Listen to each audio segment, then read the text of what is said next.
So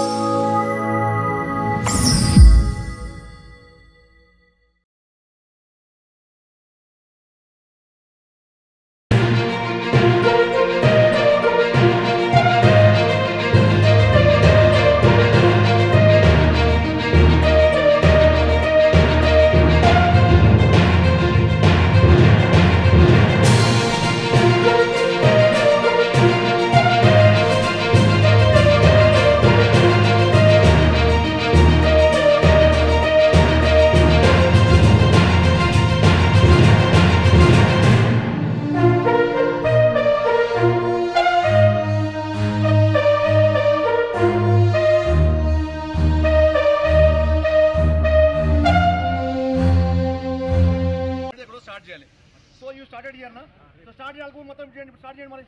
Alkapur మొత్తంలో ఏ building కు commercial permission ఉందో ఒకటి చూపని చెప్పండి. మీరు గవర్నమెంట్గా మీరు ఇస్తారు, పర్మిషన్ లేకుంటుంది, ఓకే వాళ్ళు ఇచ్చిందండి, ఇది రెసిడెన్షియల్ పర్మిషన్ తీసుకుంటారు, కింద సెటిల్ వేసినారు, మీరు ట్యాక్స్ తీసుకోకండి. మీరు ట్యాక్స్ తీసుకోండి. ఈ రోజు ఈ పరిస్థితి కాదు వాళ్ళకు. ఆమెకు భర్త చనిపోయినాడు, షాప్ నడుపుకుంటుంది, ఈ రోజు వచ్చి హైడ్రా వచ్చింది ఒకటి వచ్చి తీసి వెళ్ళిపోతారా? స్టార్ట్ చేయ ఇక్కడ కాదు, మణికొండ వెళ్ళాం మొత్తం, లేదంటే షేక్పేట వెళ్ళాం పోయి అడుగులు కొట్టుకుందాం, ఏదో ఒక్కటి చూపించి ఎక్కడో ఒక్క దగ్గర చూపించు. ఈవెన్ జూబ్లీస్ వెళ్దాం, ఒక 36 తప్ప ఎక్కడో ఒకసారి చూపించాలి. పిల్లల్ని హైడ్రా ఇక్కడ వరకు వచ్చిందా, ఓన్లీ ఈ 4 సెంటర్ వరకు వచ్చిందా? ఇక్కడ స్టార్ట్ చేసాం కదా, ఎక్కడో కదా స్టార్ట్ చేయాలి. మరి ఇక్కడ స్టార్ట్ చేసి కంటిన్యూ చేద్దాం. భయపడి వాళ్ళు ఎందుకు 4 ఇంచుకు వెళ్ళిపోయారు? This is right? ఇది కరెక్టేనా? అంటే ఏం లేండి ఇగో ఎవడో ఒక్కడు బ్లాక్మెయిల్ చేయాలి. ఇక్కడ మనందరూ తెలుసు ఎప్పుడు తప్పులు జరుగుతూనే ఉంటాయి.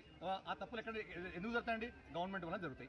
గవర్నమెంట్ నీకు ఇవ్వకపోతే ఎందుకు చేస్తారండి? వీళ్ళు ఎందుకు చేస్తారు? పర్మిషన్ చెప్పాలి, నువ్వు ఇది కట్టినావు, ఇది కమర్షియల్ పెట్టినావు, ఇప్పుడు కింద సెటిల్ వేయొద్దు అని చెప్పాలి. అప్పుడే లేదు వేసినాడు, మరి ట్యాక్స్ తీసుకుంటావు నువ్వు, ఎలక్ట్రిసిటీ నువ్వు ట్యాక్స్ దాన్ని కమర్షియల్ తీసుకొని లాస్ట్లో ఒక 5 ఏళ్ళ తర్వాత వచ్చి ఇప్పుడు కూల కొడతానంటే, తీసేస్తానంటే వాళ్ళు ఎక్కడే పోవాలి? వాళ్ళ ఎంప్లాయీస్ ఎక్కడ పోవాలి? ఆమె ఎక్కడ పోవాలి?